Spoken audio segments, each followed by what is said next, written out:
As far back as I can remember, I always wanted to be a gangster. There's no crying in baseball! I ate his liver with some fava beans and my skinny That was totally wicked! If I can change, and you can change, everybody can change! And welcome to another episode of Your Next Favorite Movie. I'm your host, Josh Chung. And this is the last episode, so let's welcome back returning guests, Chad and Chris. Hi. Hello. This is Happy New Year. That's right. I mean, a lot of you will be listening. It will be the new year, but if you're listening when it comes out, it is New Year's Eve. And we wanted to get together one last time and do a special top 10, but not just top 10 of the year. I actually got this idea from a different podcast, probably Pure Cinema, if I'm remembering correctly, but I'm not positive. But it's going to be top film discovery. So we're going to go through, each have top 10. Some are going to be from 2021. I personally made my list non-2021, but I haven't seen a lot from 2021 anyway. So I could make a list, but it wouldn't be very good movies. So I didn't want to do that. So you're so special, Josh. So special. Yeah, exactly. So what we'll do is we'll go round robin style, each talk about the movie. And if, like I say, they might have some that match. I doubt they'll match any of mine, but if they have some that match, the other one will just say higher on my list, and we'll talk about it at the highest spot possible. And just let them talk then. That way it gets its chance in the spotlight. What Chris have to add is that I'm proud of Chad here. Actually, it's impressive because he did basically almost like a PowerPoint slide with his. Oh, wow. On his phone. Yeah. Nice. Yeah. I put images down to remind me of the titles. And I'm like, I just made a list and wrote it down on my phone. Like little index cards, but I was like, no, I'm just going to keep it all digital. Yeah. I mean, I just made a list on my phone. So definitely nothing special here. Yeah. Same here. All right. Well, that being said, we're going to jump right in. Chris, kick us off with your number 10.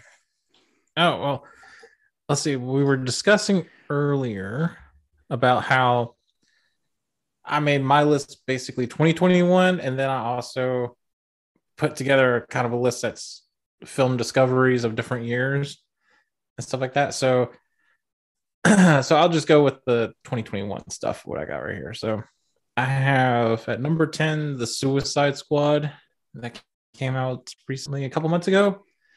Really good job. It was James Gunn, who directed Guardians of the Galaxy movies and stuff like that. You can see his influence on it in this one, but of course the violence is way more in this one, of course, because I mean it's Suicide Squad. And so if you know Suicide Squad from the comics, it's dangerous work that they do, and people die. And so he did a great job with, I think, taking relatively unknown or unfamiliar characters for general audiences and making them well liked, and you get hooked onto the characters, the story, what's going on. The visuals looked really good. I never thought we'd see Starro in a movie, and to be honest, so it was cool to see that. But yeah, that's my number 10. Oh, yeah, that's fun. And you get Sylvester Stallone as a shark. So win-win there. So I guess it's Chad's turn. Yeah, move on to Chad. All right. So most of my list is going to be 2021 movies. I think maybe I misunderstood the assignment, but no, you're good. You're good. But maybe at the end I can give a couple of honorable mentions, I suppose. But my number 10, I have Castle in the Sky by Studio Ghibli, directed by Hayao Miyazaki. I hope that's how you pronounce his name. It's a 1986 film. Oh, okay. But the movie I watched was, of course, the English dubbed version, because that was the only one that was on HBO Max, which stars the voice talents of Anna Paquin, James Vanderbeek, Cloris Leachman, Mark Hamill. Yeah, it's got a 96% critic score on Rotten Tomatoes and a 91% audience score. So anyway, yeah, it's a great movie. I've never seen it before, but I had heard of it. I just never seen it until this year. So I have yet to see that one. I've seen some of the Ghibli stuff too, and that's one of them I have yet to see. I have not. I don't know if I've seen a Ghibli film or not. I've seen a lot of the titles, but I don't know if I've ever actually watched any of them. Breaking my heart, Josh. Breaking my heart. All right, Spirited Away. I will say that. Spirited Away. Watch it. that's the one I always hear the most about. I can definitely say that. My number 10. Well, I put it number 10 because I'm right off the bat. I'm cheating. So, my number 10 is a 6-way tie, and they have 6-way tie. It's a 6-way tie. 6-way tie. It couldn't be like a 4-way tie. It couldn't be a 3-way. It's got to be a 6-way tie. Well, Chris, Okay. all right, and Chad, I want you to participate because Chris, I think there's something in common with these, and Chris, I think you're gonna pick it up faster. So I want sit back and hold off. I want to see if Chad can pick it up or not. Oh, Lord. Okay. Okay, here we go. So I'm doing these in order that they were released. From 1985, Tough Turf. Also from 1985, The New Kids. From 1988, Jack's Back. From 1990, previous episode on the show, Bad Influence. From 1993, Dream Lover. And from 1996, Crash. Any idea what those movies have in common? It's the director, isn't it? No. No. Okay. I'm trying to think. Hang on. It's got to be one of the actors, then, right? Yep. Yeah. Spader. Yep. James Spader. It was. I went Really? Wow, Wow, that's impressive. What got me was because Crash. He said Crash, and I was like, oh, that's okay. Yeah. I thought The New Kids was going to get you because I remember talking to you about that. No, because I have yet to see that one. I need to. I know, but just haven't. Yeah, I went on a James Spader kick, and I also watched Sex, Lies, and Videotape, but it wasn't the first watch. So I have a feeling when I get my Letterboxd year in review, my most watched actor is probably going to come back as Spader. That's a good choice. He's a great actor. Yeah, he's really good. He is really good, and these are some definitely all very nuanced performances. And Dream Lover, while I'd probably rank it at the bottom of this list, it also has Match and Amick, who we talked about when we did our first horror crushes on whatever episode that was. From Sleepwalkers. Mm-hmm. So yeah, I couldn't separate those. I had to put them all together. It's just my James Spader spot. The funny thing is, if you also had mentioned Pretty in Pink, Pretty in Pink? I think it was Pretty in Pink that had Spader in it too. Then I would have been like, oh, okay, now I'm seeing the connection quicker. Oh, okay. I've never seen Pretty in Pink. The first thing I saw Spader in was actually Mannequin. I remember him in the really? First yeah. Okay. Oh, and that's funny because I like the song. You're saying that the first Mannequin, didn't that one have Andrew McCarthy? Yeah, Andrew McCarthy, who is also and yes, also Kim. Is that how you say it? Cattrall? Kim Cattrall. Kim Cattrall.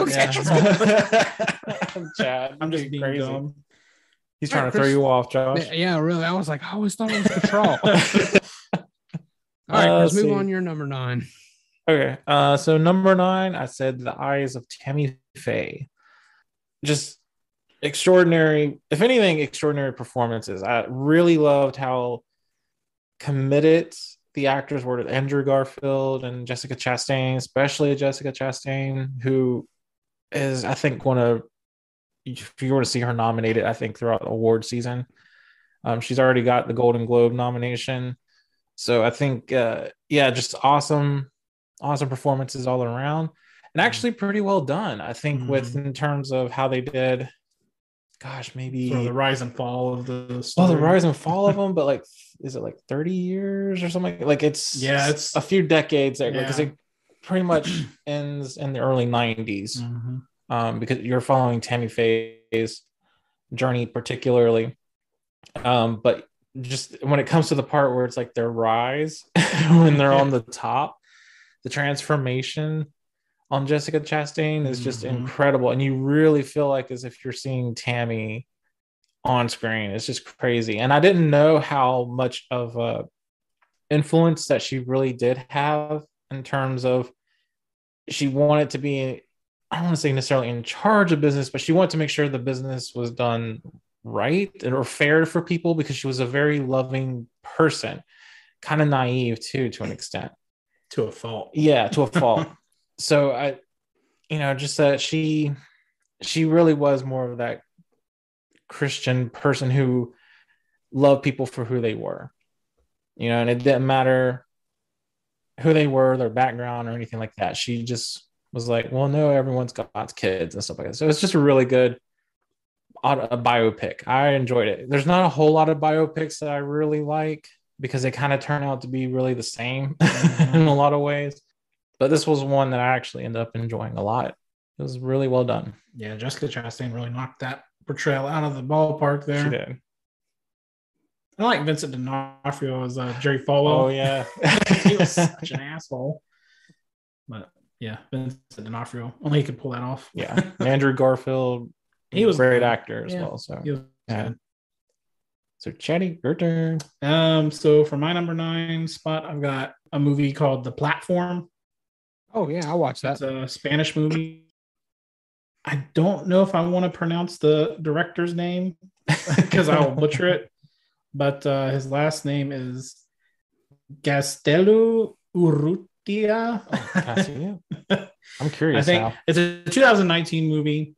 And I really, really liked it because it sort of reminded me of the movie Cube. If you've ever seen that one, where it's small, but it feels like a big scope film. And the whole movie, I mean, it just takes place kind of in this, rectangular shaped cell, but of course he moves from different levels. But you feel how big it is, how huge this tower is that he's in. Right. And I just like the feeling, like the scope of it, feeling large, but it was kept small, if that makes sense. It was just really well done. And then I like the sort of the subtext of it about, like wealth inequality and sort of this whole trickle down. Yeah, because you mentioned going to levels. It should be pointed out, like the higher up you are, the more food you have to eat. If you're down low, you're getting table scraps. So yeah, it's definitely a class depiction. The lower you get, the worse off you are. That's a good way to put it. Yeah. So yeah, it was really well done. I just like and it leaves you. The thing is, like the movie leaves you with a lot of questions. It doesn't really give you a lot of answers. It does leave you with a lot of questions, but it's just just a refreshing thing from typical American movies that are pumped out of Hollywood and stuff. So this is just a nice breath of fresh air for me. Yeah, I watched that one. I might have watched that last year. I can't remember, but yeah, I enjoyed the. Yeah, I'm a little late to the party coming to it, but I'm glad that I finally did come to it. A coworker of mine was really pushing me to watch it, so I'm really glad that I did. So I wonder if it's like Galdelu. Yeah, I didn't even want to try to pronounce his name. Urrutia? Urrutia? Anyway, yeah, my apologies for that. Right? But yeah, I don't know. I don't know why you're asking me. I don't know. Okay. Well, it's a Spanish title that I was reading. But anyway, yeah, it was a great film. All right, as for my number 9, I watched this early in the year and then I rewatched it. So a lot of these movies on your list, my list, I should say, will probably be episodes that we've done because that's how I've seen a lot of these was from doing episodes. So this one I had actually watched before doing an episode on it, and that was from 1988, Nicolas Cage and Vampire's Kiss. Ooh, okay, that's interesting. That's an interesting movie. It is an interesting movie.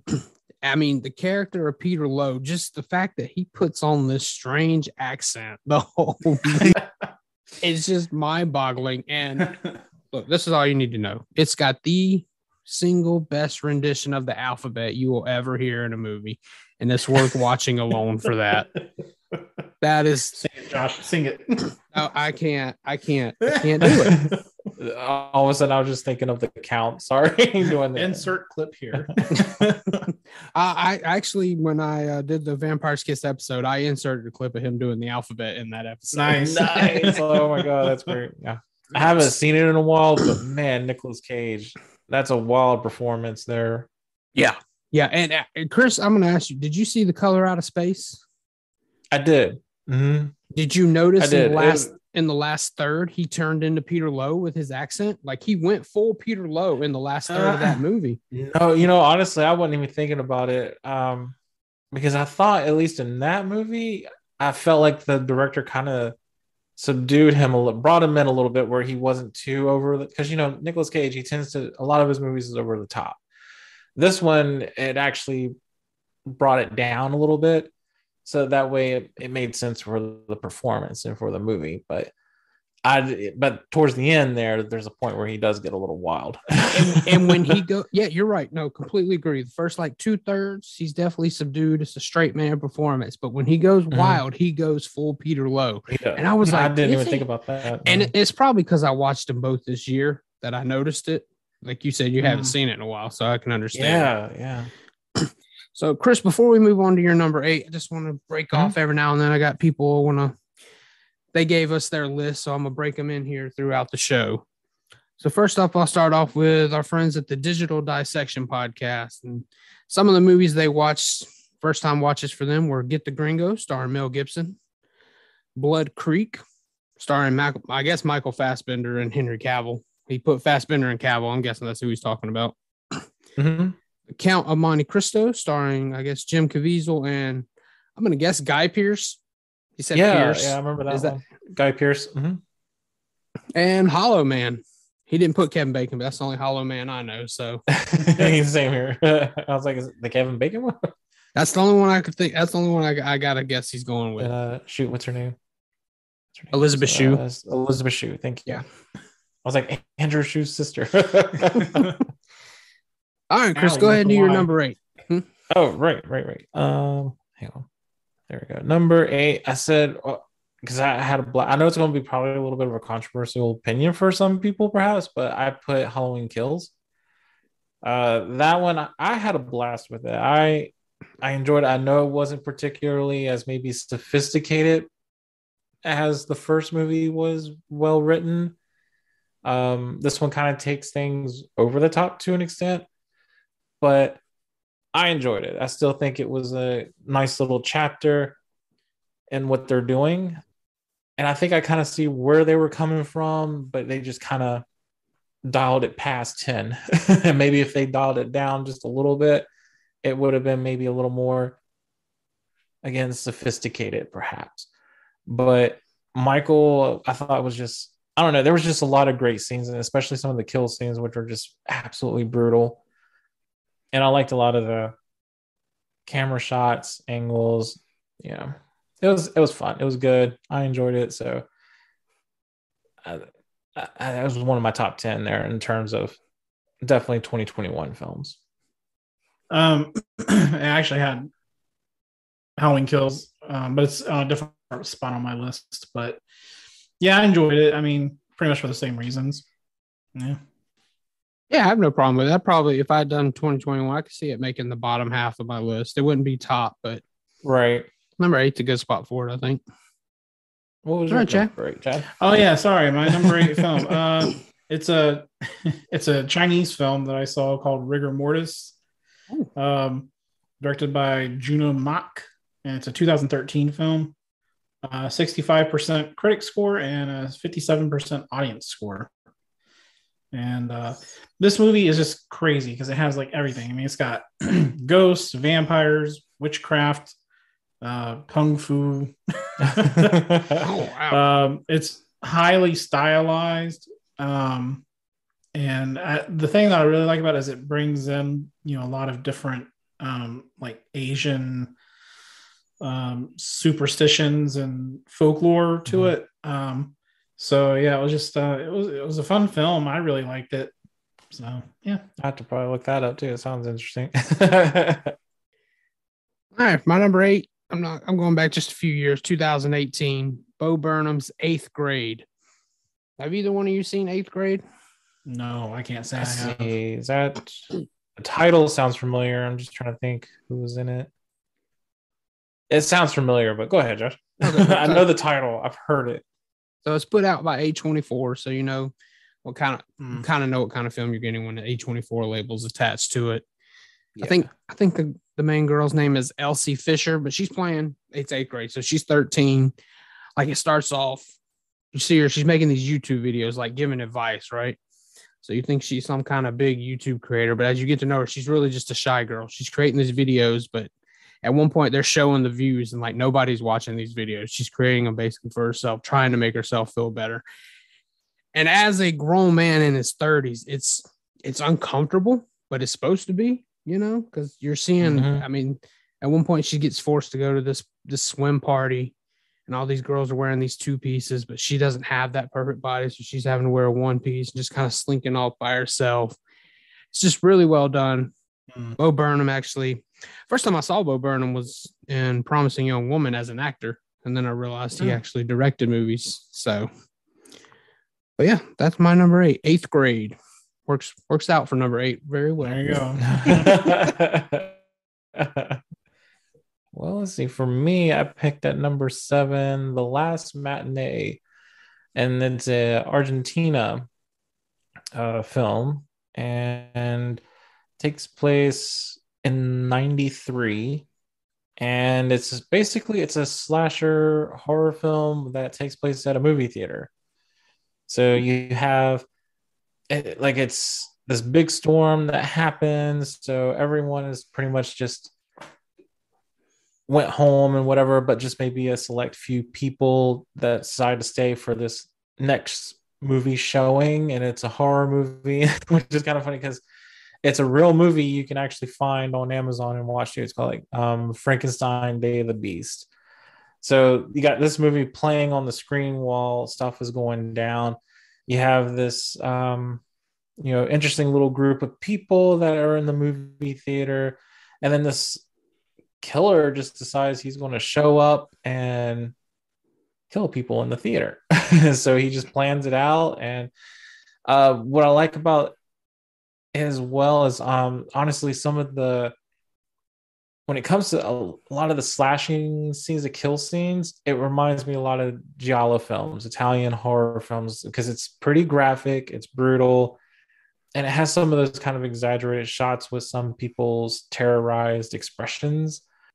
But it's fun, it's well done. I know it's actually praised pretty well by critics, I think. So I think it's got like 81% on Rotten Tomatoes. Very good movie. I was surprised by it. I got it from the Vinegar Syndrome sale recently, so I was pretty happy with it. I was like, yes. It dealt with movies, so I was like, of course I'm going to watch it. Chad? All right. I did some quick rearranging here. So this spot actually switched Halloween Kills too. So since I've already talked about that, we can move on.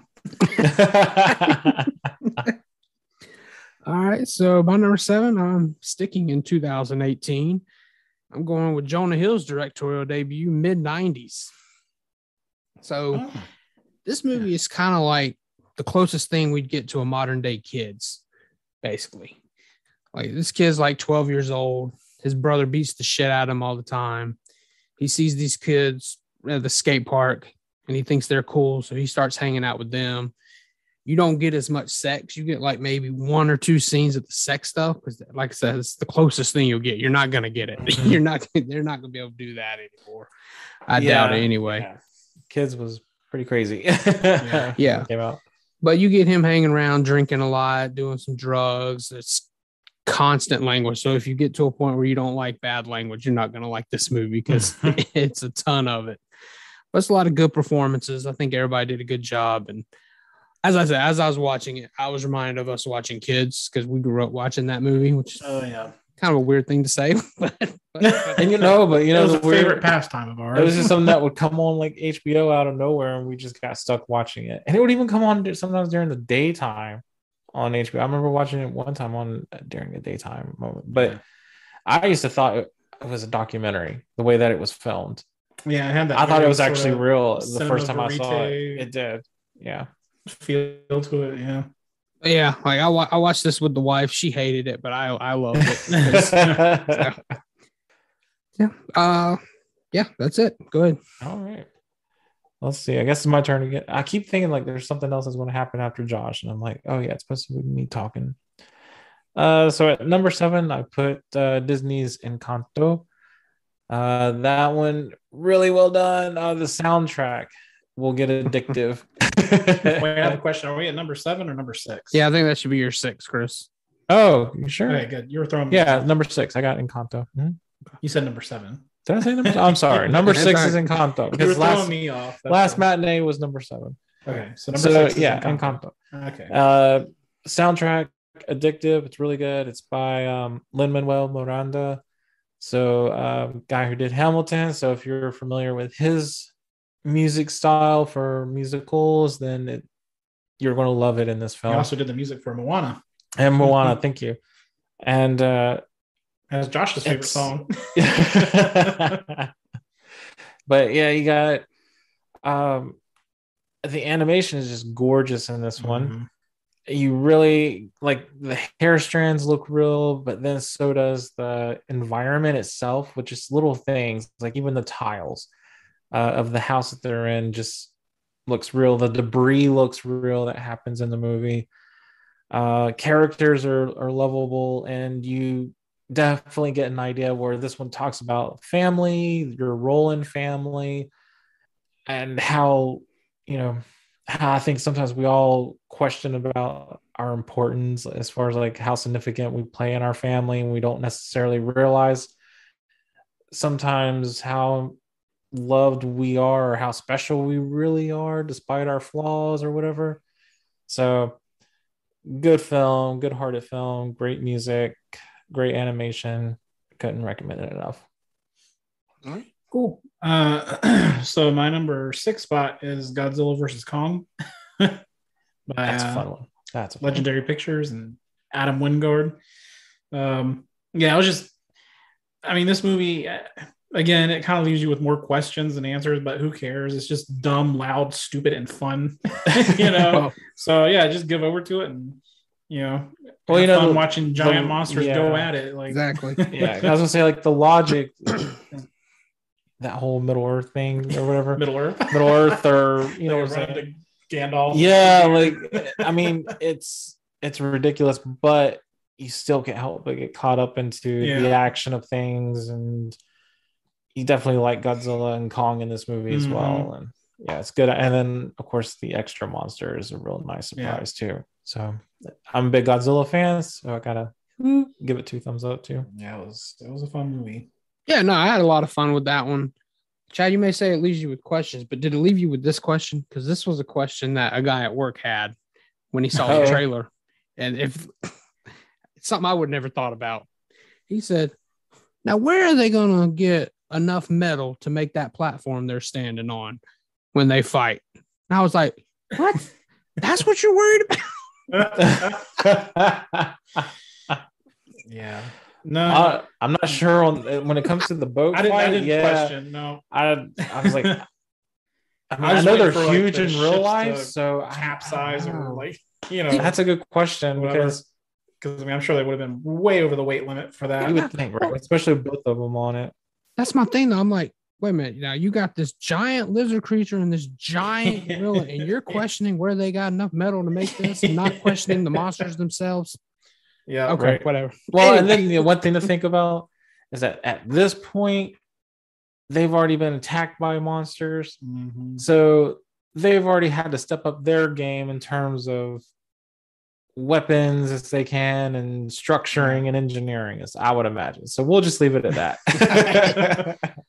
And I've never seen a warship type boat in person before, so I don't know how. I mean, I know those things are big, but I don't know how big they are. I almost kind of feel like maybe they scaled down the monsters a little bit for those. I don't know. That's a possibility. But anyway, it was a fun scene. But like I said, it's a fun the popcorn logic movie. just flies. It really is. It was a great, in a way different direction. It was great for opening the blockbuster summer yeah. season and stuff like that. And it's worth it. It's a good film. All right, Chris, I'm going to give you some clues here. If I say 1961, it's a Hammer movie starring Peter Cushing, what kind of movie do you think I'm going with? Maybe Frankenstein? I don't even want the title. Just what kind of movie do you think I'm going with? If I say Hammer, 1960s, Peter Cushing. Well, it's definitely gonna be a horror movie. film for sure. Yeah. It's not. This is a movie set on it's December 23rd, so right around Christmas. This is called Cash on Demand. What? Yes, trust me, it blew my mind. It's a Hammer movie in the 60s with Peter Cushing, and he plays a bank manager who this guy comes in claiming to be the inspector, checking they're saying that they're failing all these violations. Basically, you're not supposed to let me in and do this without these credentials, blah, blah, blah. And And he takes him into the room. He gets a phone call from his wife saying, listen, do whatever this man says. He's dangerous. So now it's just him and this guy in this room for most of the movie. And he's like, look, it's a bank robbery movie, but there's never any violence. First of all, Josh, mind blown. Yeah, exactly. very, very well done. That's not what I would have thought. When you say Hammer and you say Peter Cushing, I go straight to horror and I think, okay, it's got to be Frankenstein or Dracula here. And no, it's not, but it is definitely one well worth. Damn you, Josh. Threw me off. Exactly. All right. So before we move on, Chris, let me bring up our list.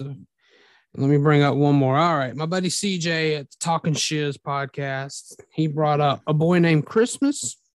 I haven't seen that one. Chaz, I think, mentioned that recently and said that one looked pretty good to watch. So I don't know. I had to probably check that out too. I probably said that at some point. I'm not sure 100% that I did. I was scrolling through Netflix one night. Yeah. And he brought up 8-Bit Christmas, which I actually did watch, and that was pretty good. I thought about putting that on this list. Didn't quite make it, but it's a good. So he had a couple of Christmas movies that he liked. Yeah, I definitely think his list was Prisoner of the Moment. Like he had just watched them, and that's where his mind was. Nice. Klaus, I like Klaus. That's probably my favorite. I want to see that one. I still haven't watched that one either. Yeah, from a few years ago. Sappy. Yeah, that's the reason why I like it. Okay. I don't do sappy. Okay. But it was a great movie, well animated, beautiful design work and everything. So, yeah, Netflix, check it out. Well, I think it was Oscar nominated too. I think so. Yeah. So for me at number 5, and I just watched this one tonight, but I enjoyed it. The Power of the Dog, which has gotten, of course, a lot of critical buzz too recently, especially with Benedict Cumberbatch, probably one of his best film performances as well. This one is by Jane Campion. Hopefully I'm saying her last name right. She's been around for a while, but she's probably best known for directing The Piano back in the early 90s. Oh, wow. This one, you can definitely see her style. It's a long movie. It's 2 hours and 8 movies, but 8 movies. 2 hours and 8 movies. 2 hours and 8 movies. That's pretty long. That's a good description there for the pace, though.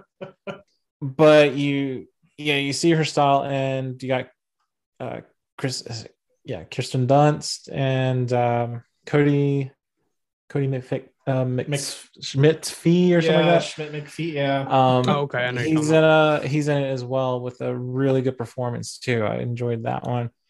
It's kind of Westernish, but it takes place in the early 20s, or at least maybe in the 1920s, somewhere around there. Dramatic role, of course, dramatic performances, story-wise. I don't even know how would I necessarily explain it quickly, because there's a lot that goes on with it. You don't have to explain it. It deals like with true. It deals with themes of like jealousy, sexuality. I want to say maybe hatred to an extent. I don't know, but if you do see it, I recommend it as well. But just definitely when you're in a mood for it. But it was really well done, super well done. I can't recommend that one enough either. I enjoyed it. I was pleasantly surprised. All right, Chad, number 5. Yeah, so I got Walt Disney animated movie Raya and the Last Dragon, which I really like. It's got a 94% critic score and an 85% audience score on Rotten Tomatoes. Stars Awkwafina, Gemma Chan, Benedict Wong, Daniel Day Kim from Lost. Yeah, it's a beautiful little film about setting aside differences, finding common ground, learning to trust other people. Yeah, I know there was a lot of comparisons with like the cartoon show Avatar: The Last Airbender.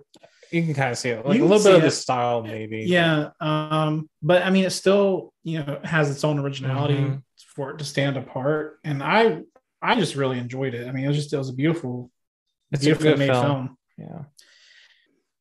All right, my number 5. This was once again another previous episode that I did way back, going back to 1990, from Philip Ridley, The Reflecting Skin. Yeah, this is that's new to me. It's one of the very early performance from Viggo Mortensen.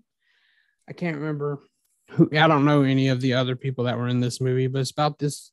It's mainly this boy, and this Viggo Mortensen's the older brother, but this boy and his friends, they're out playing, and they think this one woman they think she's a vampire, and then people start dying, and of course they think it's her, and it goes a little further than that.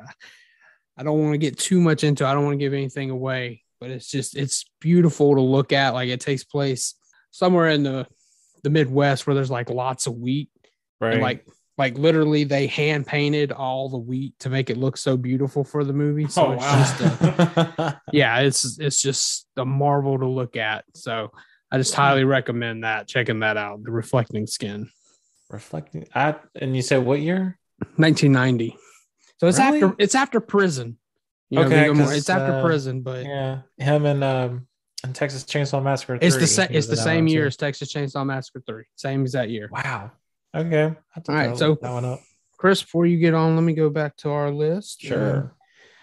All right. The Silver Screen Savers podcast say The Killing of Two Lovers, Bombay Rose, which is a Netflix animated movie, and Cowboys. So they didn't give years on any of these. I don't know what these movies are, so I can't comment on them. Can't say for sure. That none of them really ring a bell to me, but now I'm curious. Yeah, give me something to look up at least, right? Yeah. Exactly. Google. All right, because on with number 4. Right. So at number 4, I have Black Widow. Oh, me too. So, really? Nice.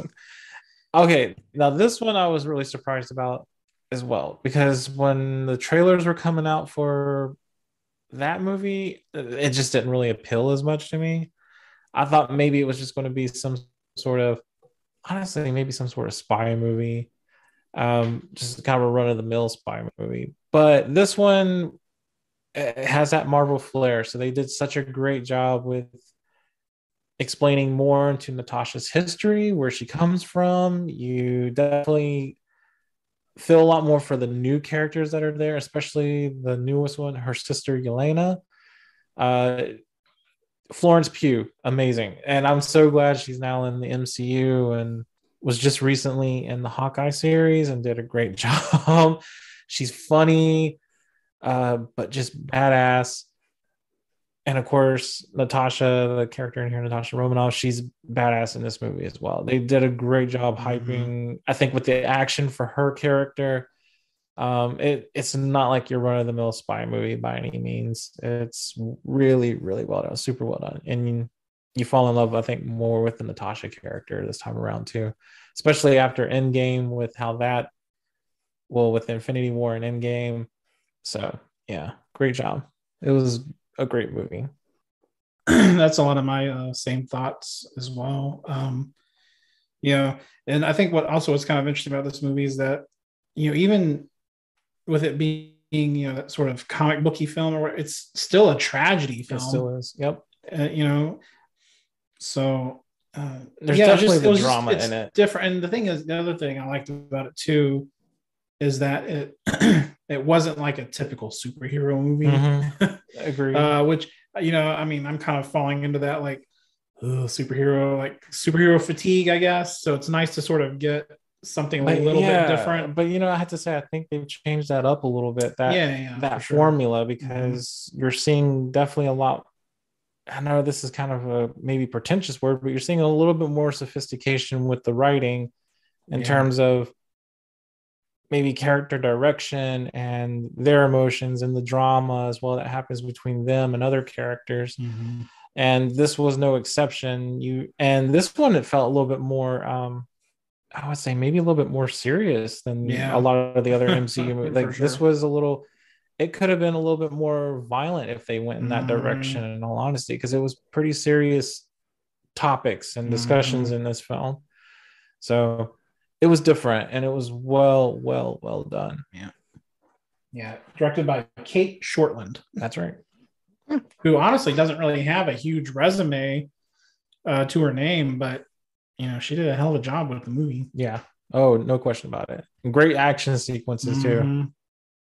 I liked Ray Winstone, who played the director of The Widows. Yeah, he was awesome. Oh man, yeah, crazy twist in there as well. Yeah, good movie. I can't recommend that one enough. And I mean, it's in my top 5 for a reason. All right, so my number 4, going back to 1989. This is Rob Reiner's When Harry Met Sally. I watched for the first time. Nice. So this, I don't really do rom-coms, but I decided to take a chance on this one. I love it that it's like a brisk 90 minutes, so it flies by.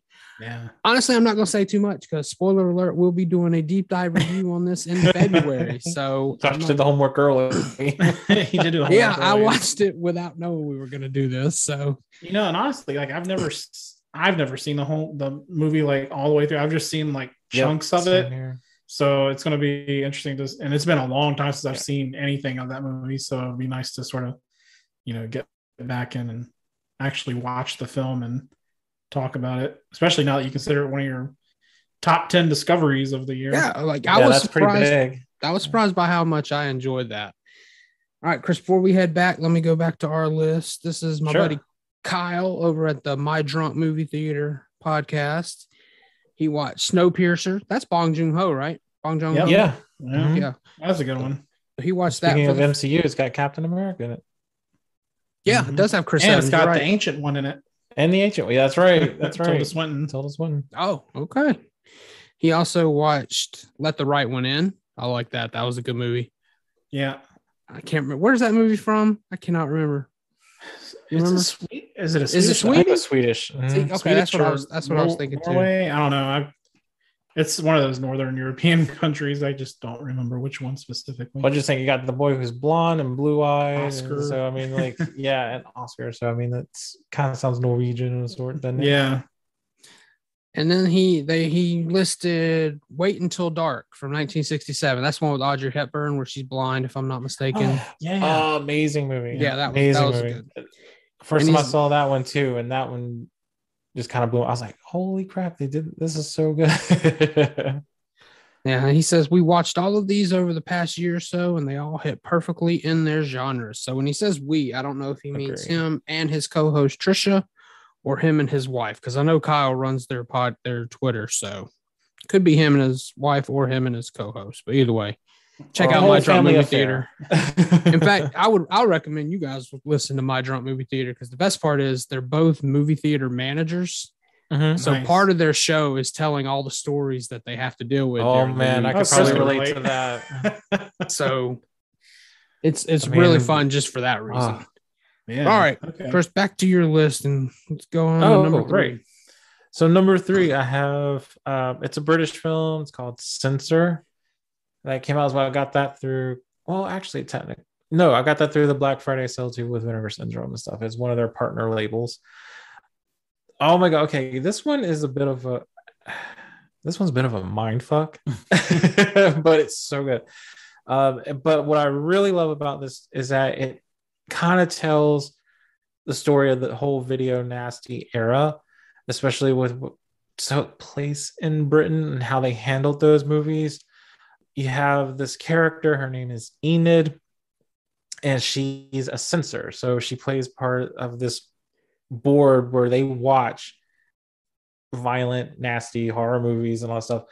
And they get to rate those movies. They get to say what you need to cut and what in order to pass it as a certain rating. Was that the kind of the ratings board? Yeah. It's kind of like that, but they also can reject movies. And back then, with the whole part of that video nasty area too, is where they literally had, like a big old list of movies that was banned. And so some video stores would actually have these either maybe behind the counter in a closet special or request movies. It was you had to know people that work in these stores in order to get access. But if they were caught with it, it was also homes that were rated for some of these movies and stuff. So it was pretty crazy. Yeah. But she is this character who's committed to where she thinks that she's protecting people, protecting and saving people of sorts.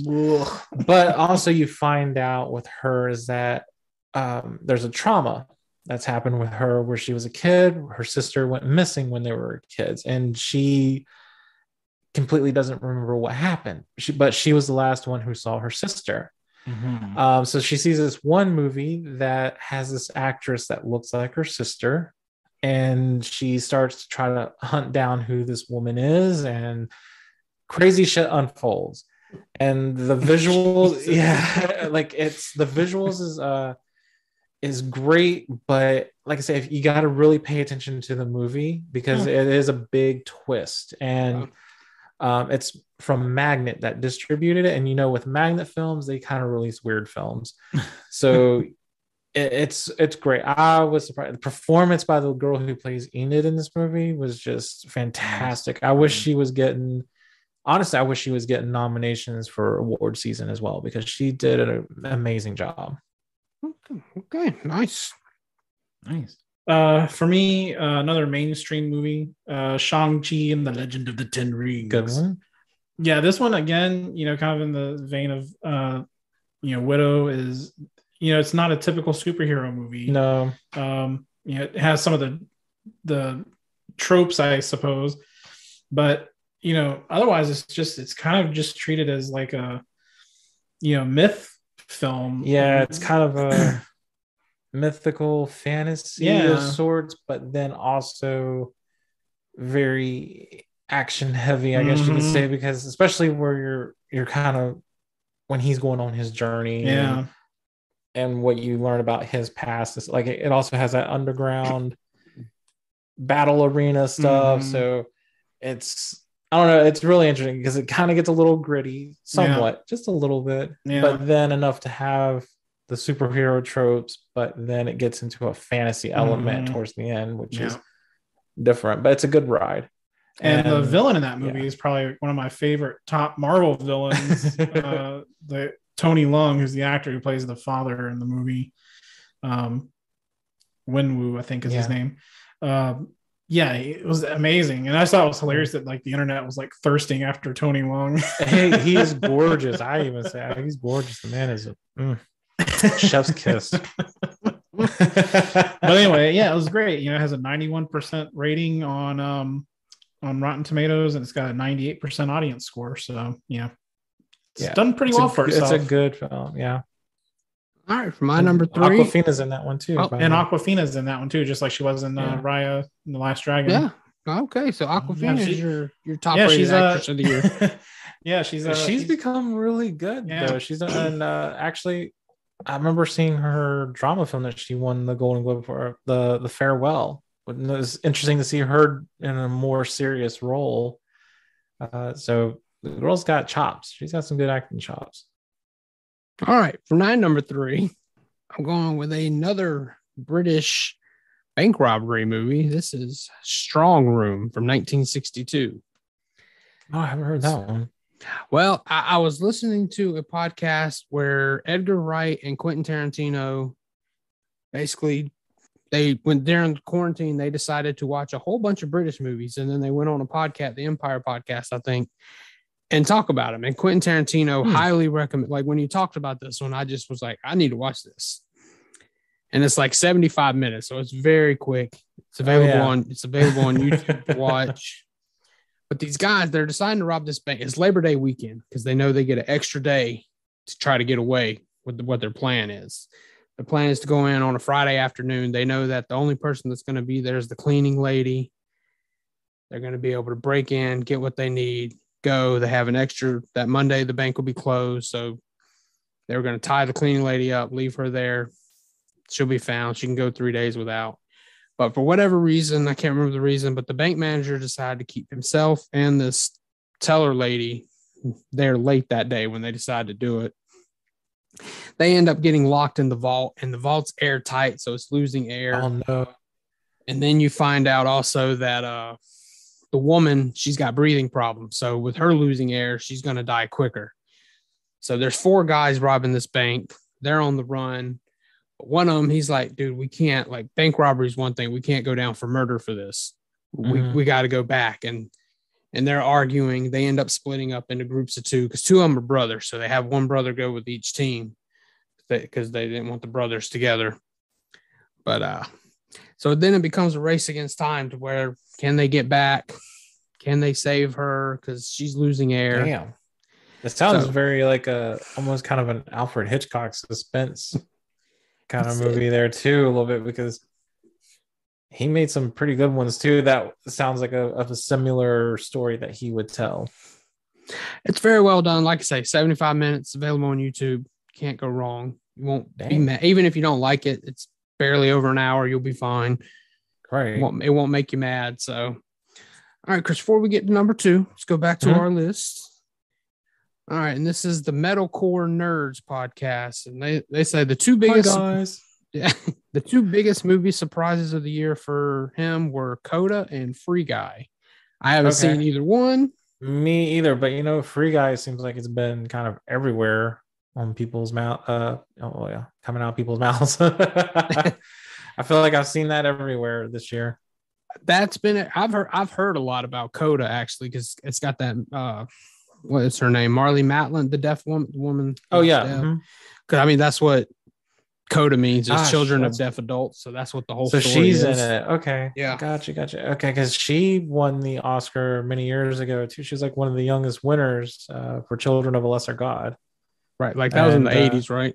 Yeah. So it's nice to hear her in a movie because it's been a while for her, to really be in a movie that's, I don't know, to be more mentioned, I guess you could say. So it's good to hear that. She's a good actress as well. And then to back in on that, the Effing Nerds podcast jumped in saying they hadn't seen Coda, but they were 100% on board with the Free Guy. And then they had a little Free Guy conversation. So I'm not going to go through that. But all right, Chris, number 2. Right. So at number 2, I have I Care a Lot with oh my gosh, Rosamund Pike. Rosamund Pike. I watched that at the beginning of the year too. Yep. Oh my god. Okay. So this one made me feel so many emotions as I was watching this movie. And with Rosamund Pike, this tells you how brilliant this woman is, I think, as an actress, because the character she played in this movie, and as the movie was going on, I hated her character's guts so much. And I was just like sitting there going, die, bitch, or something, like I was just like, what? I was rooting for Peter Dinklage and his Russian gang, or just something. But the fact that afterwards, after I watched that, and it made me feel that way, because I was sitting there going, well, I know that was the intent. Yeah, that was the intent of this movie. And so I know for a lot of people, I read some comments before where people were saying that they hated this movie because they hated her character and what she was doing, or her scheme for what she was doing to elderly people. And I'm like, but that was the intent. I'd say they missed the point. Feel that way. Yeah, you missed the point of the movie. You're at not that supposed point. to like her. You're not supposed to like her. And but every step of the way, I was entranced with it, and I loved it. Like right when I thought she was going to get what she deserved, boom, and then suddenly it would flip, and I'm like, no, we were so close. But I absolutely love this movie. I wish there would be an official Blu-ray release in North America for it. I wish there was, because I would totally grab it. But if you have not seen I Care a Lot on Netflix, do it. It will get it will get your feelings going. You're going to feel some type of way about it. But just remember, it's the intent of the movie. It is trying to make you feel that way. All right, Chad, number 2. All right. Yeah, my number 2 is Luca from Pixar, Nice. directed by Enrico Casarosa. And the film's got a 91% critic score and a 86% audience score. Kind of similar to Encanto, like the movie, there's not really like an antagonist to the movie. Like the conflict of the film is more of a self-conflict, and it's more about self-actualization and finding your place and fitting in, and that's what the trend has been with a lot of the other Disney movies recently. Like you look at the Frozen movies and done the same thing. Moana, I would say, probably to an extent there, But it's just a beautiful film about friendship, even though there's sort of a LGBT undertone subtext that you could probably find if you wanted to interpret it that way. But yeah, I mean, and just with like any Pixar film, the reason why I love it is just because they're able to capture the human condition so well. Yeah. With their stories. So yeah, it's just a beautifully animated and designed movie. Very artful. Loved it. All right, my number 2, 1987, John Hughes, Planes, Trains, and Automobiles. Yes. Oh my god. I'm excited for this one. I don't need to say much about it. We talked about it for almost 2 hours. Go check out our full deep dive episode. I feel like Chris gives a great tribute to John Candy and a little speech he gives towards the end. That's worth listening to. Movie's hilarious. It's got great performances, both out of Steve Martin and especially John Candy. I do think he outshines Steve Martin in this film. Absolutely. Mm-hmm. But yeah, I'm not going to say too much. We got a full episode on it. Go listen to that. Planes, Trains, and Automobiles. And all right, before we get to our number ones, we got one more list to get to. Nice. This is the Nerds of the Old Republic podcast. I like that. I like that title, guys. That's great. He gives us 3 picks, just what I asked for. So first off, Pig, starring Nicolas Cage. Sounds like insanity, but what a meditative, beautiful film. I agree. I don't know if I'd put it in my top 3 of 2021, but it would definitely make my top 10 list. I'd want to watch it one more time to see where I want to place it. You talk about a subdued Nicolas Cage performance, Chris. That Pig is one. Really? Yes. Okay, because I've heard about it, but I've not seen anything on it. So I'm very curious about it. I heard it described this way recently. Is really the best way to describe it. It's John Wick without all the violence. It's just about a man who wants his damn pig back. So nice. it's great. It's got a great performance by Alex Wolff, who you know from probably Hereditary or maybe Jumanji or whatever I think he's in. He plays the young version. But all right, then he goes with the old Conan the Barbarian with Arnold. Easy to laugh off. Yeah. Really like the epicness and pacing. And honestly, I've never seen the original. I've never seen any of the Conan the Barbarians. I remember seeing it, when I was little. So it's been ages and a day.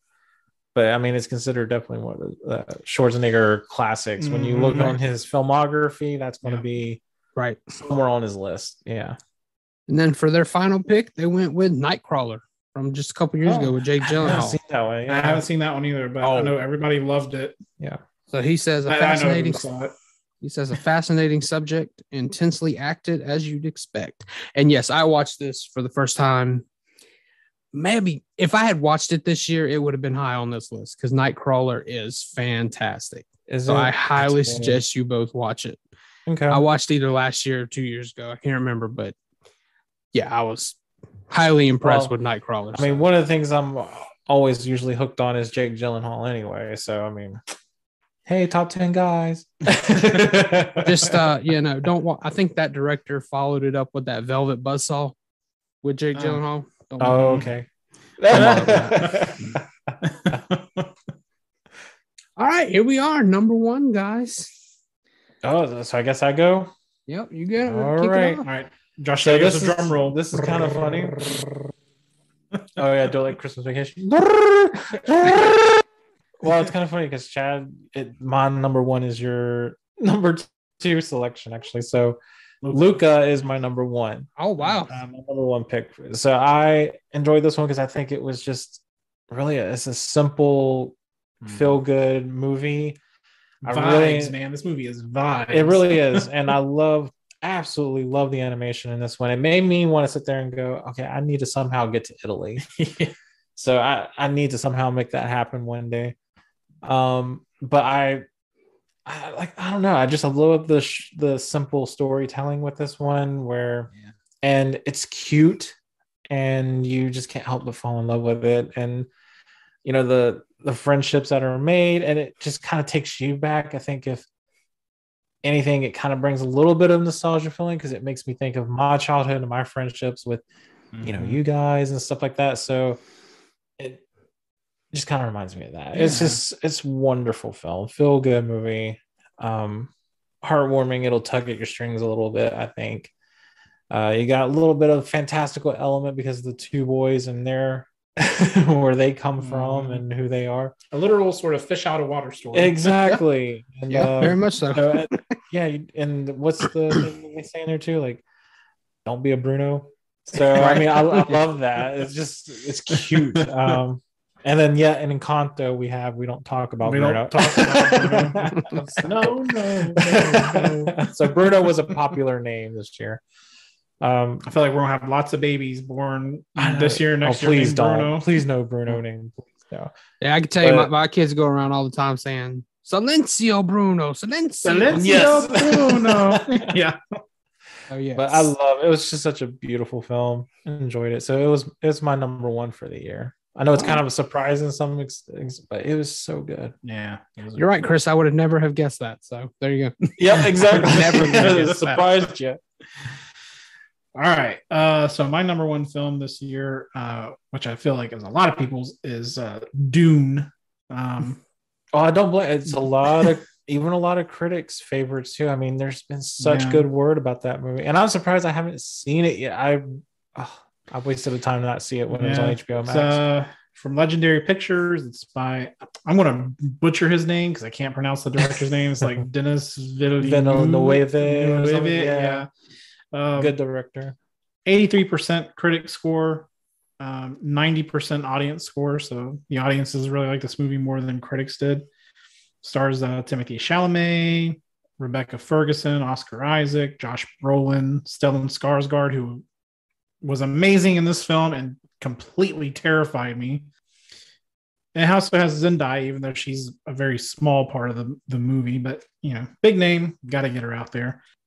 And I mean, for me, like, I just loved everything about this movie. It was the art direction, the production design, the directing, the storytelling, and the score by Hans Zimmer is just amazing. I mean, that score, I listened to it for like a week straight. Hans Zimmer. I mean, there's a lot of his score that you can't help but like. So yeah, I was actually just listening to the score again yesterday. For me, I really liked it. I mean, it's a slow burn movie, and it's not really meant to be a standalone movie. So I'm glad we're getting a part 2 because it's a movie that is meant to set up what comes next. But yeah, I mean, I really enjoyed it. Yeah, it was like my pure cinematic joy moment of the year. Well, it's good to see him too. Like, he's a really good director. He directed one of my favorite ones from, like, he directed Blade Runner 2049. And then he directed Arrival, which was pretty good, and Sicario, which that was probably the first time I really got introduced to him, I think. He also did Prisoners. Yeah, which I haven't seen that one. I haven't seen that one either. But Sicario, I think, was the first movie for me that I got hooked on with him, and then Arrival and the Blade Runner sequel, which he did a fantastic job on. So, yeah, I can see why you're probably like this. He's really good. I need to see it. Yeah, I'm not gonna lie. That 2.5 hour runtime is what made me go. And I did the 80s David Lynch version of Dune earlier this year.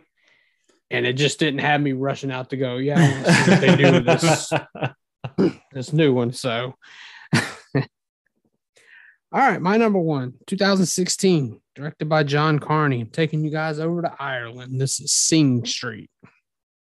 I have not heard that one. You haven't heard? Oh, well, I'm going to highly suggest you see it. So, Okay. Sing Street is the story of, I think he's like 15. It's Connor. He's in a home, like his parent, you can tell they're going through some shit. They're not working. You can tell they're on the edge of a divorce. It ends up coming later, but you can see it right from the opening scene. They need to save money, so they take him out and put him in this other Christian school, and you can tell it's basically where the poor kids go, I guess you could say. That's why they got to put him there, to save money from wherever he's going. And he immediately starts getting bullied, and not just by a kid in the school, but even by the headmaster, because he can't afford black shoes. So like, he has to have black shoes, and he has brown, and he's immediately bullied. But he sees this girl one day right across from the school standing in front of this house, and he goes over to her, And she tells him she's a model. So what's he do? He says, "Oh yeah, I'm in a band and we need a model for a video." Dude's never played an instrument in his life. He goes back to his friends like, "We got to start a band." Just so he can meet this girl. And it's just got it takes place in 1985. So you get some Genesis, you get some Duran Duran, you get Aha, but you also get a lot of good original songs. Like the Riddle of the Model and Drive It Like You Stole It is it's a prom dance sequence. Almost, and it's literally taken from Back to the Future when he goes back to the 50s and do the prom. Oh, nice. That's what he's referencing. So it's just a great story. And I think the standout performance is actually Connor's older brother, played by Jack Rayner, which if you don't know Jack Rayner, he plays in Midsommar. I don't know if he's in anything else. So he played Christian, who everybody thinks of as the dick in Midsommar. So I remember watching it and the whole time watching, going, man, this guy looks familiar. This guy looks familiar. About an hour in before I finally went, that's Christian from Midsommar. I know who that is. Took me a while, but yeah. I watched this again to make sure because I was like, this movie felt really high on my list. I wanted to watch it one more time. I was like, yeah, this is definitely the favorite film that I watched this year. So Sing Street from 2016. Where's it streaming? Hoopla is where I watched it. Oh, okay. Yeah. So it's probably streaming other places, but I watched it on Hoopla. Okay. All right. So Chris, I know you said you wanted to do some honorable mentions. So what you got? Oh yeah. So like some of my film discoveries, and there's several that sound good, and then there's some that's kind of like, but like my favorite one as far as film discovery for me was honestly Prizzi's Honor. It's 1985. It's got Kathleen Turner, Jack Nicholson, and Angelica Houston. Kind of has a little bit of a Godfather style to it to some degree, where Jack Nicholson plays an assassin for a mafia.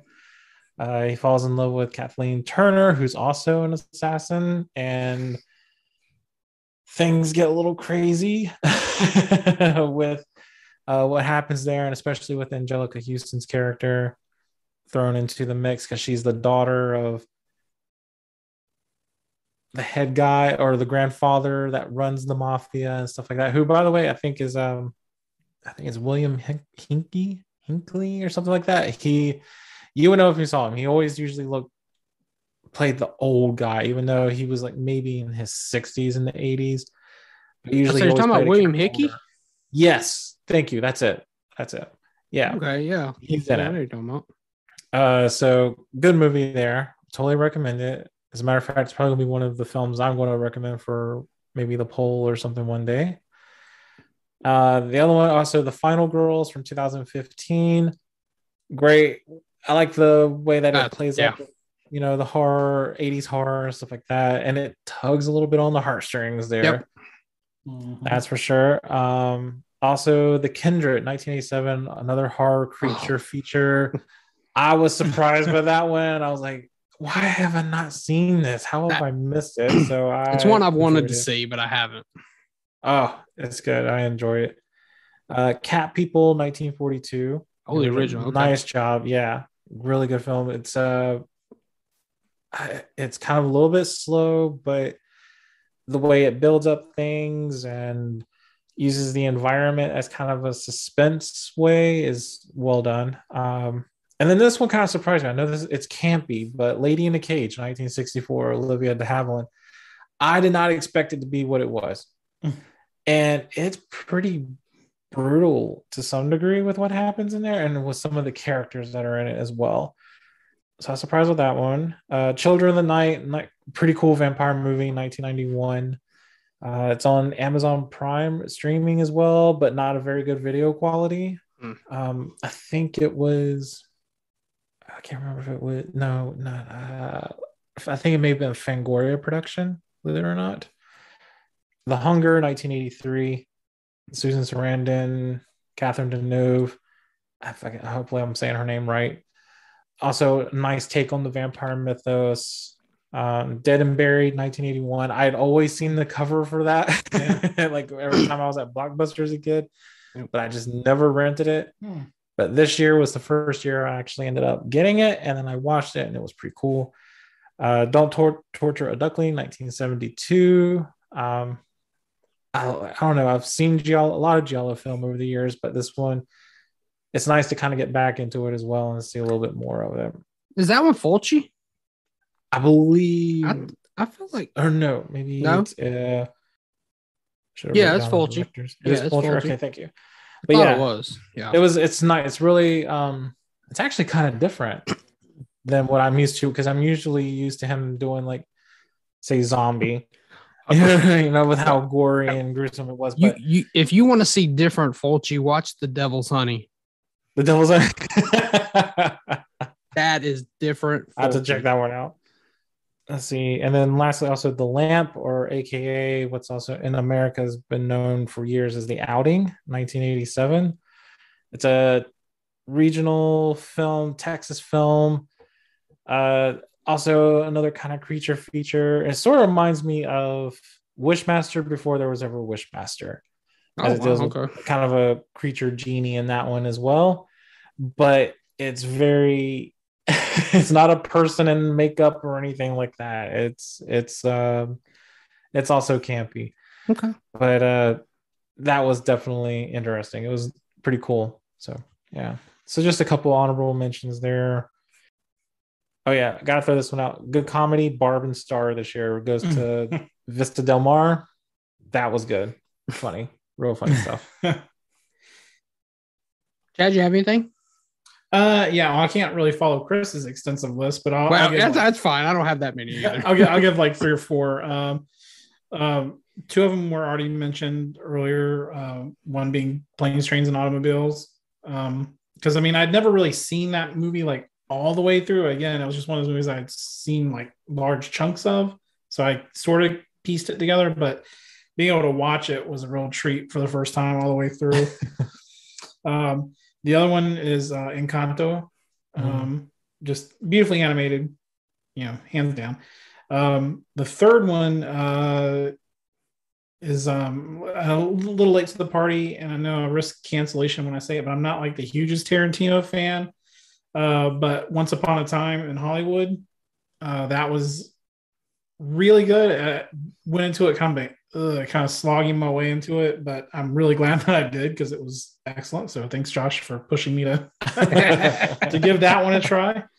And then the last one is a documentary. It's not like a revolutionary documentary at all, but it's called Jiro Dreams of Sushi. A lot of critics like that one too. And it's just the guy, Jiro Ono. He's so fascinating. He's this really old guy, a master at being a sushi chef, but like even at his old age, he's like still trying to achieve mastery and perfection over what he does. Like he always thinks that he can do better and be better. And I'm like, man, I need some of that energy in my life to, push myself and everything. But yeah, it was a really good documentary, and the subject matter of following Jiro and his son, who's, struggling to, live up to his father's legacy and everything, was really good. So yeah, those are my 4 honorable mentions. All right, so my honorable mentions are going to be movies from 2021, since I decided to leave those off. So I already mentioned Pig. I agreed with Chris. Halloween Kills would have been on there somewhere. I'm also going to throw out Jacob's Wife with Barbara Crampton and Larry Fessenden. I want to see that one. Yeah. She does a great job turning into the vampire. One that surprised me was we just recently watched Sing 2, the sequel. Mm-hmm. And I felt like it went in a logical place, and they didn't just try to recreate the first Sing. More great performances. I actually really enjoyed it. And I want to give a special shout out. The Slumber Party Massacre remake was actually that was good. That was so good. That was really good. A lot of twists and turns in it. I think they went in some good places with that one. And definitely my favorite film of this year was Malignant. So Chad, you said I love it. So good. You were right. Yeah. Oh my god. So ridiculous, but I had a blast with that one too. I had a blast watching. And Chad, that's why you kept telling me to watch it. You knew I love a movie that just goes batshit crazy, and it went batshit crazy. Yes. Well, another one too that I ended up enjoying that's a little batshit crazy was Psycho Gorman. Yep, That one was that was a good one. The I little had that girl on the got on my short nerves in list. that movie. I will say, I think they could have toned it down a little bit for her to some degree, but good one, really good one too. Yeah, I hope there's a sequel at some point for it. So I hope so too. You're right. I had that when I wrote out my initial list. That did make the list because that was a good one. yeah, Not my honky boys. Yes. And then there was an Irish kind of vampire movie as well that's pretty good. It's Boys from County Hell. Yes, I watched that and enjoyed that one as well. That one's fun. Quiet Place 2 was really good this year as well. Enjoyed that one a lot. Conjuring 3 was pretty good. Took a different turn. And some other weird ones I saw too, like Necromancer was an 80s movie as well. Oh, you're about to say Necromancer. Like, huh? No. That was interesting because the girl that leads in that movie, she plays one of the victims in Friday the 13th Part 7. She plays the girl that hooks up with the weed guy and then gets thrown out the window in that movie. So that was it's Elizabeth Kaitan, I think is her name. So that was surprising to see her in a more... It was a bit of more of a serious role for her, of course, than rather being the party girl, So it was a little different. Body Snatchers 93, which is kind of like the remake of the Invasion of the Body Snatchers. Right, yeah. But that one was it was solid. It was different for sure. And what was it? Oh, and then of course I gotta say, just for fun, shits and giggles, Blood Rage. That was just funny because that conversation we had, you guys, that was just great. It's so funny. I love to hear that. There was so many good stuff, but I feel like too that there was so much that I didn't get to see either. Oh, you know what I mean? It's just so crazy with how I think the last couple of years movies have been released, but then at the same time also discovering a lot other movies that have always been there. Right. So, but I feel like there's a lot because I have also a stack of movies that I haven't seen yet, and I haven't piled up that I'm just need to be able to watch. But I feel your pain, Chris. I feel that pain. But I like that. Because at least I know I can, be like, okay, I'm ready for a movie, then I can just pop that in and I'm ready to watch it. There you go. It's just fun. Yeah. All right. So as for the show, either coming up next Tuesday or the week after, we will be back with a deep dive review of Trading Places. We will be recording that here in a couple of days, and it depends on if I can get it edited in time. If not, it'll be a normal interview. So next Tuesday, either look forward to Trading Places or American Psycho, because that'll be the next 2 weeks for sure. And then, well, Chris, I know you want. Yes, I'm going to say it. Go for it, Chris. Our recent poll that we just had that featured 3 movies for you guys to vote on, and most of you guys voted for Terms of Endearment. I gotta say I'm surprised, but thank you guys for picking that one as the winner. So I'm looking forward to Josh seeing this one. I don't know what it is, but I'm just obsessed to see what Josh is going to think when he sees this movie. I feel like it's going to be one he's going to be like, I hated it, but but it is a classic for a reason, and it's one of the best pictures of all time. Oh, he likes Steel Magnolias, so that's true. He did like Steel Magnolias. I think he'll like. If anything, you'll love Shirley MacLaine in this movie, because when you get older, you're going to be like, okay, I want to be strong like that. All right, so that's what's coming for the rest of this month. And yes, we'll put out another poll for movies in February. So make sure you're staying on the Twitter. That's where we do the polls at. So you can let your voice be heard.